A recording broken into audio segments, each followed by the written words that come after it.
Di Israel pun, iman sebesar itu belum pernah kujumpai.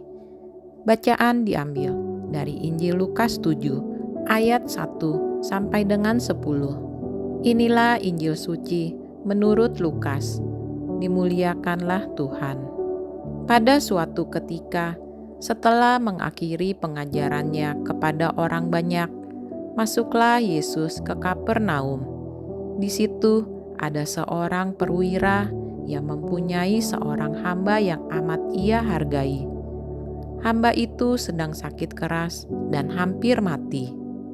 Ketika mendengar tentang Yesus, ia menyuruh beberapa orang tua-tua Yahudi kepadanya untuk meminta agar ia datang dan menyembuhkan hambanya. Mereka datang kepada Yesus dan dengan sangat mohon pertolongannya. Katanya, "Sudah selayaknya engkau menolong dia, sebab ia mengasihi bangsa kita, dan dialah yang menanggung pembangunan rumah ibadat kami." Maka pergilah Yesus bersama mereka.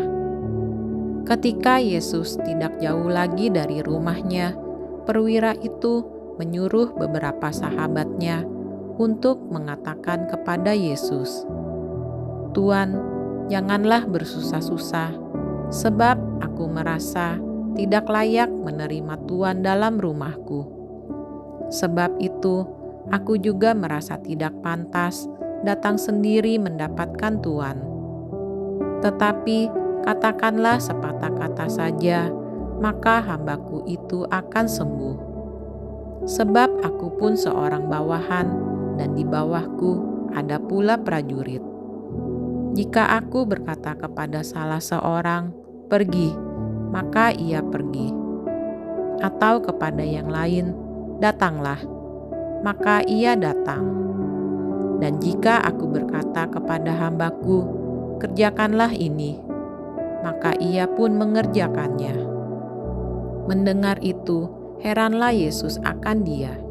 Sambil berpaling kepada orang banyak yang mengikutinya, ia berkata, "Aku berkata kepadamu, di Israel pun iman sebesar itu belum pernah kujumpai."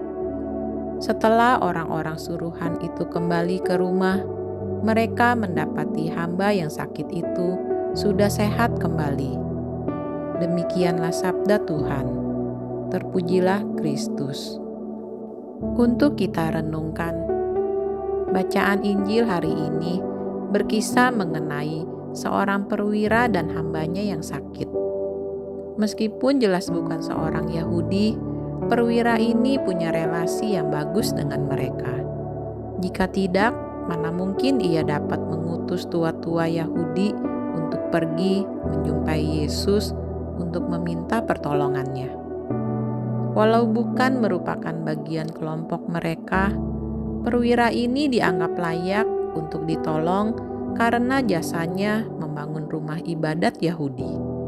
Jadi, ia bukan hanya tuannya baik yang peduli dengan hidup mati hambanya, melainkan juga punya jiwa sosial dan toleransi beragama yang tinggi.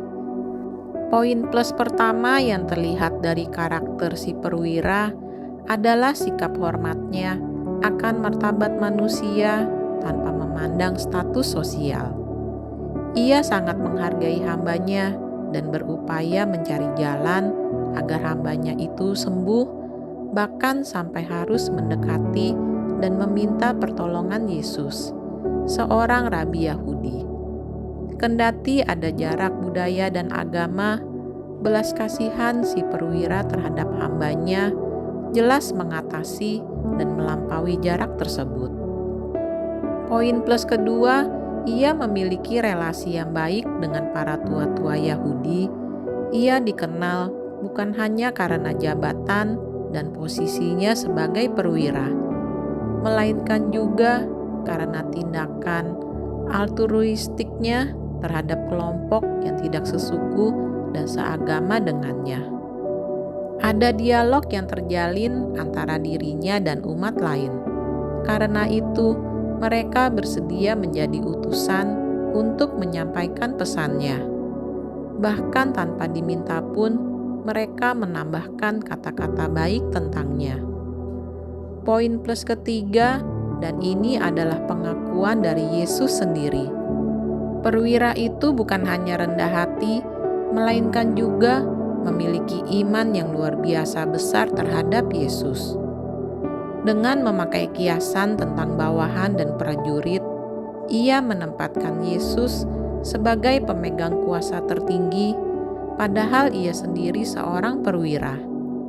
Ia tidak merasa insecure mengakui otoritas Yesus di hadapan publik.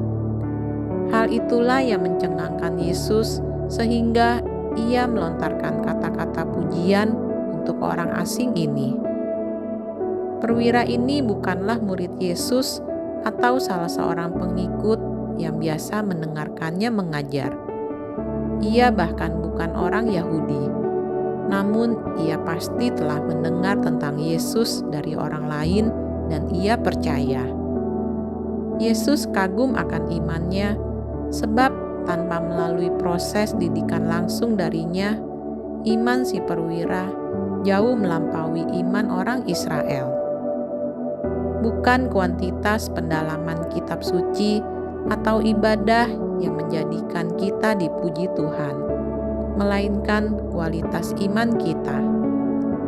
Lihatlah si perwira, karena imannya yang besar, tanpa bertemu dan dijamah oleh Yesus pun, hambanya langsung sembuh. Iman akan Yesus mengatasi pelbagai jarak dan rintangan. Percayalah akan kekuatan sabdanya. Percayalah bahwa sabdanya pasti menyembuhkan. Demikianlah renungan hari ini. Marilah kita berdoa bersama-sama. Tuhan Yesus, terima kasih atas segala berkat-Mu atas hidup kami. Semoga kami memiliki iman yang teguh sebagaimana sang perwira yang memohon kesembuhan bagi hambanya. Dengan pengantaraan Tuhan kami, Yesus Kristus, Putra-Mu yang hidup dan berkuasa, bersama Dikau, dalam persatuan Roh Kudus, Allah sepanjang segala masa. Amin. Tuhan Yesus memberkati kita semua.